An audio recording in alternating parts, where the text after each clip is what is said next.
I am Tony. My student number is S04410009. The title of the speech is Joshua Foer, Feats of Memory Anyone Can Do. I'm a freshman in CUE. I'd like to invite you to close your eyes. Imagine yourself standing outside the front door of your home. I'd like you to notice the color of the door, the material that it's made out of. Now visualize a pack of overweight nudists on bicycles. Laughter. They are competing in a naked bicycle race, and they are headed straight for your front door. I need you to actually see this. They are pedaling really hard, they're sweaty, they're bouncing around a lot, and they crash straight into the front door of your home.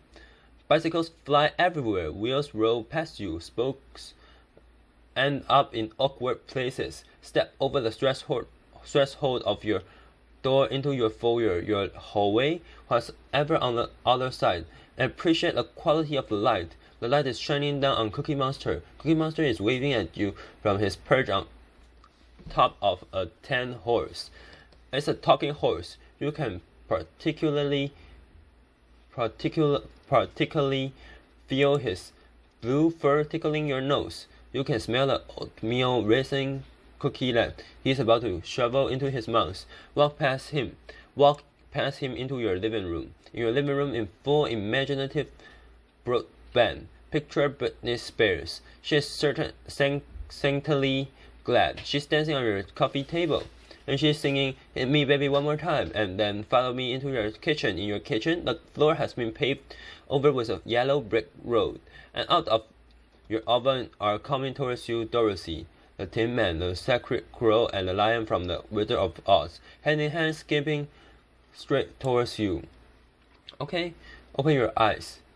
I want to tell you about a very bizarre contest that is held every spring in New York City. It's called the United States Memory Championship, and I had gone to cover this contest a few years back as a science journalist, expecting, I guess, that this was going to be like the Super Bowl of savants. This was a bunch of guys and a few ladies, widely varying in both age and hygienic upkeep. Laughter. They were amazing. They were memorizing hundreds of random numbers. Looking at them just once, they were memorizing the names of dozens and dozens and dozens of strangers. They were memorizing entire poems in just a few minutes. They were competing to see who could memorize the order of a shuffled pack of playing cards the fastest. I was like, this is unbelievable. These people must be freaks of nature. And I started talking to a few of the competitors. This is a guy called Ed Cook, who had come over from England, where he had one of the best trained memories. And I said to him, Ed, when did you realize that you were a savant? And Ed was like, I'm not a savant. In fact, I'm just an average memory. Everybody who competes in this contest will tell you that they have just an average memory. We're all trained ourselves to perform this utterly miraculous feats of memory using a set of ancient techniques invented 2,500 years ago in Greece. The same techniques that Cicero had used to memorize his speeches, that medieval scholars had used to memorize entire books. And I said, wow, how come I never heard of this before? And we were standing outside a competition hall, and Ed, who is a wonderful, brilliant, but somewhat eccentric English guy, says to me, Josh, you're an American journalist. Do you know Britney Spears? I'm like, what? No? Why? Because I really want to teach Britney Spears how to memorize the order of a shuffled pack of playing cards of U.S. national television. It will prove that to the world that anybody can do this. Laughter. I was like, well, I'm not Britney Spears, but maybe you could teach me. I mean, you've got to start somewhere, right? And that was the beginning of a very strange journey for me. I ended up spending the better part of the next year not only training my memory, but investigating in it, trying to understand how it works. why it sometimes doesn't work and what its potential might be. And I met a host of really interesting people. This is a guy called EP. He's an amnestic who had he's an amnestic who had very possibly the worst memory in the world. His memory was so bad that he didn't even remember he had a memory problem, which is amazing. And he was this incredibly tragic figure, but he was a window into the extent to which our memories make us who we are. At the other end of the spectrum, I met this guy. This is Kim Peek. He was the basis for Dustin Hoffman's character in the movie Rain Man. We spent an afternoon together in the Salt Lake City Public Library memorizing phone books, which was scintillating laughter. And I went back and I read a whole host of memory treatises written 2,000 plus years ago in Latin, in antiquity, and then later in the Middle Ages. And I learned a whole bunch of really interesting stuff. One of the really interesting things that I learned is that once upon a time, this idea of having a trained, disciplined, cultivated memory was not really so alien as it would seem to us to be today. Once upon a time, people invest in their memories in the laboriously furnishing their minds. Over the last few millennia, we've invented a series of technologies from the alphabet to the scroll to the codex, the printing press, photography, the computer, the smartphones, that have made it progressively easier and easier for us to externalize our memories, for us to essentially outsource this fundamental human capacity. These technologies have made our modern world possible, but they've also changed us. They've changed us culturally, and I will argue that they've changed us cognitively. Having little need to remember anymore, it sometimes seems like we've forgotten how. One of the last places on earth where you still find people passionate about this idea of a trained, disciplined, cultivated memory is at this totally singular memory contest. It's actually not singular. There are contests held all over the world, and I was fascinated. I wanted to know how do these guys do it. A few years back, a group of researchers at University College London brought a bunch of memory champions into the lab. They wanted to know, do these guys have brains that are somehow structurally, automatically different from the rest of ours? The answer was no. And are they smarter than the rest of us? They gave them a bunch of cognitive tests, and the answer was not really. There was, however, one really interesting and telling difference between the brains of the memory champions and the control subjects that they were comparing them to. When I put these guys in an fMRI machine, scan their brains.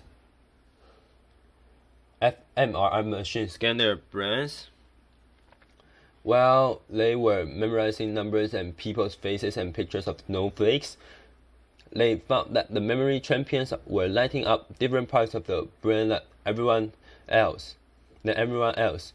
Of note, they were using, or they seem to be using, a part of the brain that's involved in spatial memory and navigation. Why? And is there something that the rest of us can learn from this? The sport of competitive memorizing is driven by a kind of arms race where every year somebody comes up with a new way to remember more stuff more quickly, and then the rest of the field has to play catch up.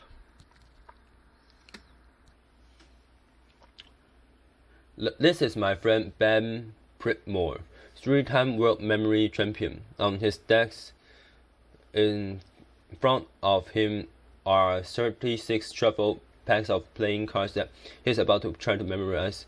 in 1 hour using a technique that he invented and he alone has mastered. He used a similar technique to memorize a precise order of 4,140 random binary digits in half an hour.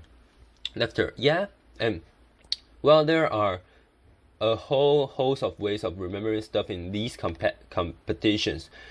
Everything, all of the techniques that are being used ultimately come down to a concept that psychologists remember to as elaborative encoding, and it's well illustrated by a nifty paradox known as the Baker-Baker paradox, which goes like this. If I tell two people to remember the same word, if I say to you, remember that there is a guy named Baker, that's his name, and I say to you, remember that there is a guy who is a baker, okay, and I come back to you at some set point later and I say, do you remember that I told you a while back? Do you remember what it was? The people who was told his name is Baker is less likely to remember the same word than the person who was told his job is a baker. Same word, different amount of remembering. That's weird. What's going on here? Well, the name Baker doesn't actually mean anything to you. It is entirely untethered from all of the other memories floating around in your skull. But the common noun baker, we know bakers. Bakers wear funny white hats. Bakers have flour on their hands. Bakers smell good when they come home from work. Maybe we even know a baker. And when we first hear that word, we start putting these associational hooks into it. That makes it easier to fish it back out at some later date. The entire art of what is going on in these memory contests, and the entire art of remembering stuff better in everyday life, is figuring out ways to transform capital B bakers into lowercase b bakers, to take information that is lacking in context, insignificant in meaning, and transform it in some way so that it becomes meaningful in the light of all the other things that you have in your mind. One of the more elaborate techniques for doing this dates back 2,500 years to ancient Greece. It came to be known as the memory palace. The story behind its creation goes like this. There was a poet called Simonides, who was attending a banquet. He was actually the hired entertainment, because back then, if you wanted to throw a really slamming party, you didn't hire a DJ, you hired a poet, and he stands up, delivers his poem from memory, walks out the door, and at the moment he does, the banquet hall collapses, kills everybody inside. It doesn't just kill everybody, it mangles the bodies beyond all recognition. Nobody can say who was inside. Nobody can say where they were sitting. The bodies can't be properly buried. It's one tragedy compounding another. Simonides, standing outside the sole survivor amid the wreckage, closes his eyes and has his realization, which is that in his mind's eyes, he can see where each of the guests at the banquet had been sitting, and he takes their relatives by the hand and guides them each to their loved one and amid the wreckage. What Simonides figured out at that moment is something that I think we all kind of intuitively know, which is that as bad as we are at remembering names and phone numbers and word for word instructions from our college, we have really exceptional visual and spatial memories. If I ask you to recount the first 10 words of the story that I just told you from about Simonides, chances are you would have a tough time with it. But I would wager that if I ask you to recall who is sitting on the top of a talking 10 horse in your foyer right now, you will be able to see that. The idea behind the memory palace is to create this imagined edifice in your mind's eyes, and populate it with images of the things that you want to remember: the crazier, weirder, wilder, more bizarre, funnier, raunchier, stinkier the image is, the more unforgettable it is likely to be. This is advice that goes back 2,000 plus years to the earliest Latin memory treatise. So how do this work? Let's say that you've been invited to center stage to give a speech, and you want to do it from memory, and you want to do it the way that Cicero would have done it if he had been invited to TEDx Rome 2,000 years ago. Later, what you might do is picture yourself at the front of your of your house, and you come up with some sort of crazy, ridiculous, unforgettable image to remind you that the first thing you want to talk about is this totally bizarre contest. Laughter, and then you inside your house, and you will see an image of Cookie Monster on top of Mr. Ed, and that would remind you that you would want to introduce your friend Ed Cook, and then you'll see an image of Britney Spears to remind you of this funny and an anecdote you want to tell. And you go into your kitchen, and the first topic you were going to talk about was this strange journey that you went on for a year, and you'd have some friends to help you remember that. This is how Roman orators memorize their speeches, not word for word, which is just going to screw you up, but topic for topic. In fact, the phrase topic sentence that comes from the Greek word topos, which means place. That's a vestige of when people used to think about oratory and rhetoric in these sorts of spatial terms. The phrase "in the first place," that's like in the first place of your memory palace. I thought this was just fascinating, and I got really into it, and I went to a few more of these memory contests, and I had this notion that I might write something longer about this subculture of competitive memorizers. But there was a problem. The problem was that a memory contest is pathologically boring event. Laughter. Truly, it's like a bunch of people sitting around taking the SATs. I mean, the most dramatic it gets is when somebody starts messaging their tempos. And I'm a journalist. I need something to write about it. I know that there's incredible stuff happening in these people's minds, but I don't have access to it. And I realized if I was going to tell the story, I needed to walk in their shoes a little bit. And so I started trying to spend 15 or 20 minutes every morning before I sat down with my New York Times, just trying to remember something. Maybe it was a poem, maybe it was names from a old yearbook that I bought at a flea market. I thought that this was shockingly fun. I never would have expected that. It was fun because this is actually not about training your memory. What you're doing is you're trying to get better and better, and creating and dreaming up these utterly ludicrous, raunchy, hilarious, and hopefully unforgettable images in your mind's eyes. And I got pretty into it. This is me wearing my standard competitive memorizer's training kit. Laughter. It's a pair of ear nerves and a set of safety goggles that have been masked over except for two small pinholes, because distraction is a competitive memorizer's greatest enemy.